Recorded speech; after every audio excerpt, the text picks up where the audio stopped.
যদিও প্ৰথমবাৰৰ বাবে সদৌ তিনিচুকীয়া জিলা ছাত্ৰ সন্থাৰ উদ্যোগত এই ভাওনা সমাৰোহৰ ভাওনা প্ৰতিযোগিতাৰ আয়োজন কৰা হৈছে আৰু যদিও প্ৰথমবাৰৰ কাৰণে আপোনালোকে ছাত্ৰ সন্থাৰ উদ্যোগত হোৱা ভাওনা উপভোগ কৰিবলৈ আহিছে তথাপিতো ইয়াত উপস্থিত আটাইৰে ভিতৰত ভাওনা সম্পৰ্কে কিবা তাত্ত্বিক ব্যাখ্যা আগবঢ়াবৰ কাৰণে আটাইতকৈ অজ্ঞানী চাগে আমিয়ে হ'ম গতিকে সেই দৃষ্টতা কৰিবলৈ নাযাওঁ সন্মুখত তাতে স্বয়ং ভাওনা প্ৰতিযোগিতাৰ তিনিগৰাকীকৈ বিচাৰক বহি আছে গতিকে তাত মই থিয় হৈ ভাওনাৰ তাত্ত্বিক দিশ সন্দৰ্ভত কিবা ব্যাখ্যা আগবঢ়োৱাটো দৃষ্টতাই হ'ব সেই দৃষ্টতা কৰিবলৈ বিচৰা নাই আমি অসমীয়া জাতিটো এইখিনি সময়ত এক জাতীয় শোকৰ মাজেৰে সৈতে পাৰ হৈ আছো আমাৰ জীৱনকালত আমি দেখা নাই জ্যেষ্ঠসকলে কেতিয়াবা দেখিছিল যদি নাজানো এটা জাতিয়ে এজন ব্যক্তিৰ অবৰ্তমানত একেলগে শোক প্ৰকাশ কৰা ঘৰৰ মানুহ কোনোবা ঢুকালেও পৰিয়ালৰ মানুহ ঢুকালেও 11 দিন 13 দিনত সকাম পাৰ হোৱাৰ পাছত স্বাভাৱিক জীৱন যাত্ৰা মানুহৰ আৰম্ভ হৈ যায় কিন্তু প্ৰাণৰ শিল্পী জুবিন গাৰ্গৰ মৃত্যুৱে তেওঁৰ বিয়োগে অসমত যি পৰিৱেশৰ সৃষ্টি কৰিছে আজি প্ৰায় এমাহ হৈছেহি 19 তাৰিখলৈ এমাহ হ'ব আজি এই মুহূৰ্তলৈকে অসমীয়া মানুহে নিজৰ স্বাভাৱিক জীৱন যাত্ৰা আৰম্ভ কৰিব পৰা নাই প্ৰতিদিনে এবাৰ হ'লেও আমি সকলোৱে চিন্তা কৰিছোঁ যদি এই বাতৰিটো মিছা হ'লহেঁতেন যদি তেওঁ আমাৰ মাজত জীয়াই থাকিলহেঁতেন যদি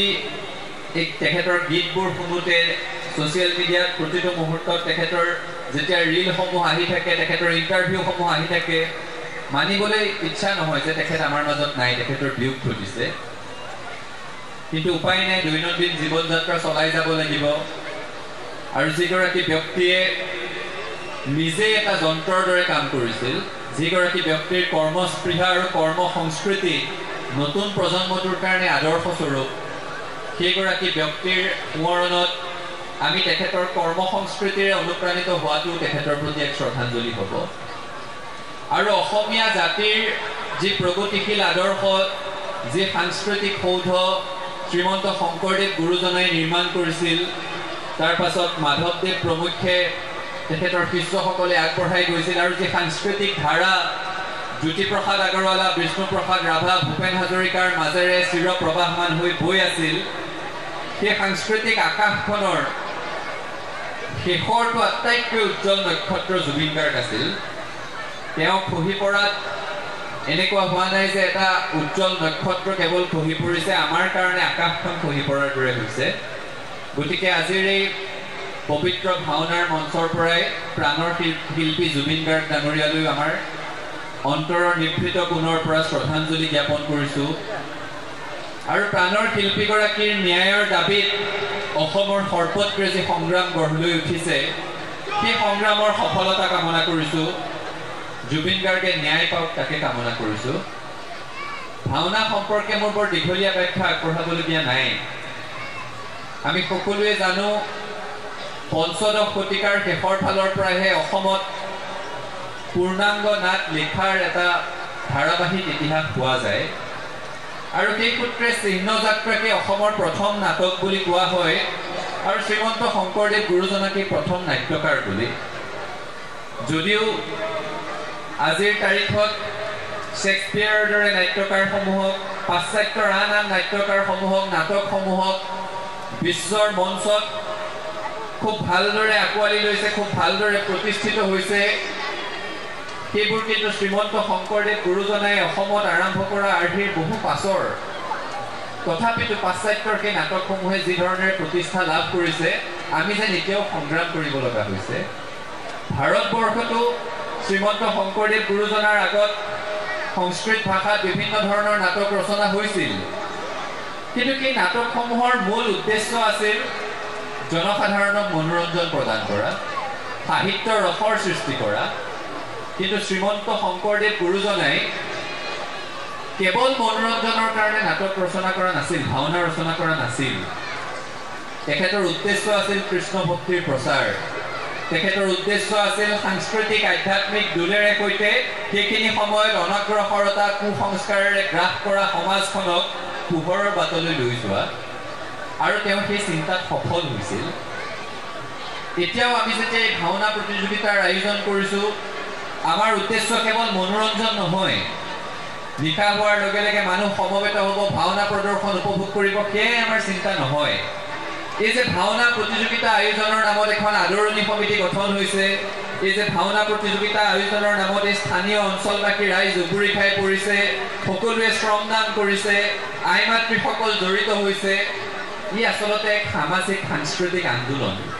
এই আন্দোলনৰ ধাৰাবাহিকতা আগবঢ়াই লৈ যাবৰ কাৰণে ছাত্ৰ সন্থাৰ বিনম্ৰ প্ৰয়াস মই ইয়াত যথেষ্ট সংখ্যক আই মাতৃৰ সমাৱেশ দেখিছোঁ মহিলাৰে সৈতে ভৰি আছে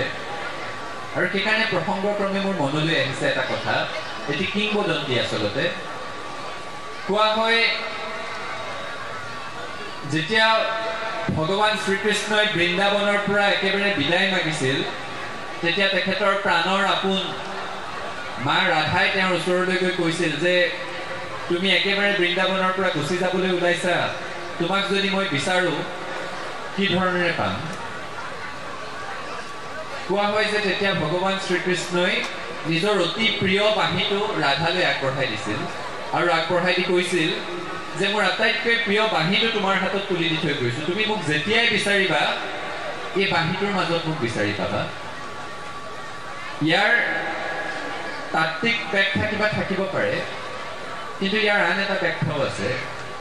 ইয়াত ভগৱান শ্ৰীকৃষ্ণই এই যে বাঁহীটো মা ৰাধাৰ হাতত তুলি দিছে ৰাধা কেৱল তেওঁৰ প্ৰেয়সী নহয় সমস্ত জগতৰ নাৰী জাতিৰ প্ৰতীক আই মাতৃসকলৰ প্ৰতীক আৰু ইয়াত বাঁহীটোৱে প্ৰতিফলন ঘটাইছে সংস্কৃতিৰ প্ৰতীক অৰ্থাৎ স্বয়ং ভগৱানেও সংস্কৃতি ৰক্ষাৰ দায়িত্ব সংস্কৃতিৰ প্ৰচাৰ প্ৰসাৰৰ দায়িত্ব মহিলাসকলৰ হাতত দি থৈ গৈছিল আই মাতৃসকলৰ হাতত দি থৈ গৈছিল গতিকে মই আজি ইয়াত ইমান দুজন সংখ্যক আই মাতৃৰ উপস্থিতি দেখি এই কথাটোত অন্ততঃ নিশ্চিত হৈছোঁ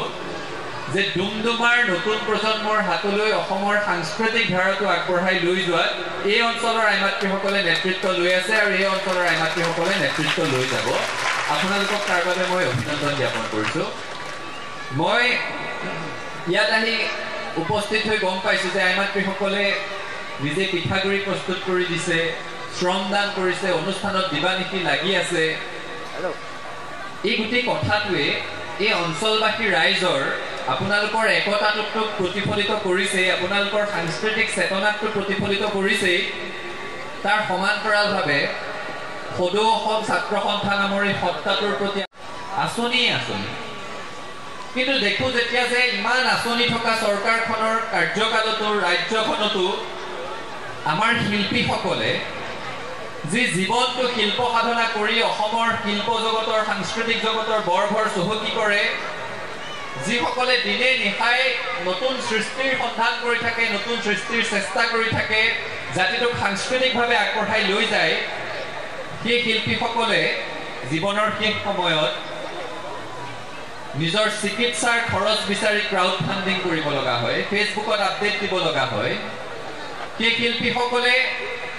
পেটৰ ভোকৰ তাৰণাত শিল্পকৰ্ম আধাতে সামৰিব লগা হয় সেই শিল্পীসকলে নিজৰ ঘৰ চলাবলৈ ল'ৰা ছোৱালীক পঢ়া শুনা কৰিবলৈ পৰিয়ালৰ পোহপাল দিবৰ কাৰণে চিন্তা কৰিব লগা হয়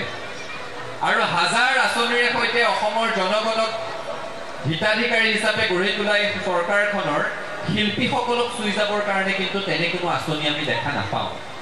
এই কথাটোৱে আমাক ব্যথিত কৰে আৰু শিল্পী বুলি যেতিয়া মই কৈছোঁ মই কেৱল আমাৰ চিনাকি মুখৰ সংগীত পৰিৱেশন কৰা অভিনয় কৰা নৃত্য কৰা শিল্পীসকলৰ কথাই মই কোৱা নাই এই যে আজি ভাওনাখন হৈছে এই ভাওনাখনত এজন সাধাৰণ মানুহক ৰজাৰ দৰে সজাই পৰাই তুলিবৰ কাৰণে ৰাক্ষসৰ দৰে সজাই পৰাই তুলিবৰ কাৰণে পোছাক চিলাই কৰা সেই ব্যক্তিকেইজনেই এগৰাকী শিল্পী তেওঁলোকক ৰঙে ৰূপে সজাই পৰাই তুলি ইয়ালৈ থিয় কৰাই দিয়া সেই মেকআপ আৰ্টিষ্ট সকলো একোজন শিল্পী এই শিল্পীসকলৰ কথাও চৰকাৰখনে চিন্তা কৰিব লাগিব এই শিল্পীসকলে যাতে পেটৰ ভোকৰ তাৰণাত শিল্পকৰ্ম আধাতে সামৰিব লগা নহয় তাৰ কাৰণেও চৰকাৰে আঁচনি গ্ৰহণ কৰিব লাগিব সেই চিন্তাৰে সৈতে সেই আহ্বানেৰে সৈতে আমাক ইয়াত নিমন্ত্ৰণ কৰাৰ বাবে উদ্যোক্তাসকললৈ ধন্যবাদ জ্ঞাপন কৰি মোক যি মূল দায়িত্বৰ বাবে ইয়াত নিমন্ত্ৰণ জনাইছে সেই ভাওনা ভাগ শ্ৰী শ্ৰী ৰাম পৰাজয় সীতাৰ পাতাল গমন ভাওনা ভাগ আনুষ্ঠানিকভাৱে উদ্বোধন কৰা বুলি ঘোষণা কৰি মই মোৰ ক'বলগীয়াখিনি সামৰিছোঁ। আমি একেলগে আছিলোঁ, একেলগে আছোঁ, একেলগে থাকিম, হাতে হাত ধৰি আগবাঢ়িম, সফলতাৰ আকাশ চুবিম। ধন্যবাদ। জয় আই অসম।